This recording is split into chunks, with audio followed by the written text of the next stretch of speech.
Olá, meu nome é Amanda, eu sou aluna da Universidade Federal de Itajubá e eu vou apresentar o meu projeto de iniciação científica, cujo tema é a produção de corantes sintéticos no século XIX e as suas implicações sociais.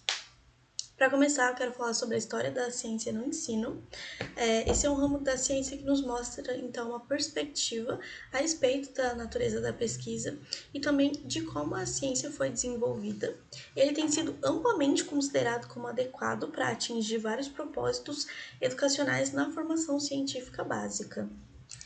Entre os objetivos desses trabalhos estão compreender o contexto social e científico antes da produção dos primeiros corantes sintéticos no século XIX, ou seja, os corantes naturais, compreender a produção dos primeiros corantes sintéticos e refletir sobre sobre os impactos dos corantes sintéticos na sociedade da época.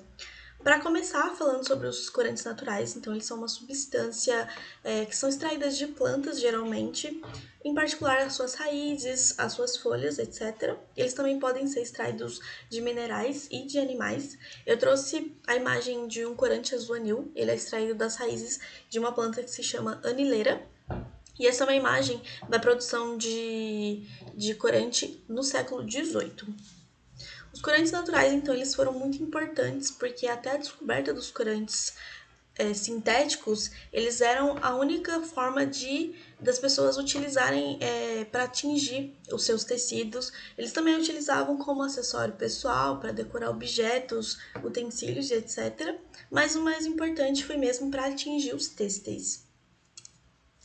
Bom, os corantes naturais tinham as suas limitações, isso porque o processo de extração era extremamente caro, levava-se muito tempo para adquirir a substância e também as cores desapareciam rapidamente dos tecidos, além de que as cores disponíveis também eram limitadas. Mas isso mudou com o surgimento dos corantes sintéticos no século XIX, isso porque isso revolucionou a química orgânica e o avanço das indústrias.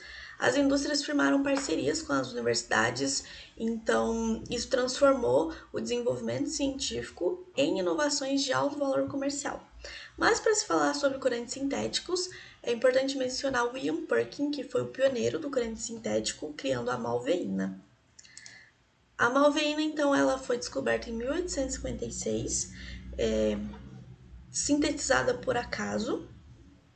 Ela era utilizada em larga escala pela realeza. Eles utilizavam em selos postais, em vestidos da era vitoriana. Esse é um frasco com a amostra da substância da malveína.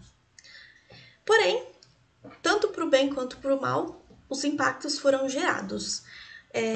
Os corantes foram descobertos, então, sendo muito tóxicos, eles não degradavam na natureza, e como eles eram produzidos em larga escala, isso gerou também um impacto maior nos rios e no ambiente.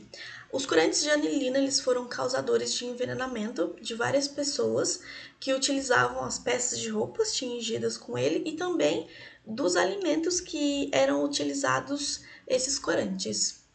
A preocupação então foi aumentando quando essa notícia de envenenamento foi se espalhando e as preocupações começaram a surgir, então.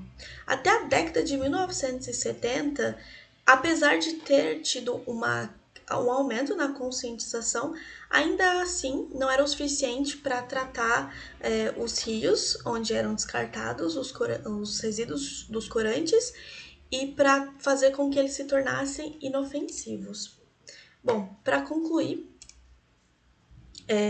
ao se fazer uma pesquisa, então, a partir da história da ciência, é preciso compreender o contexto da época em que a ciência estudava se passava.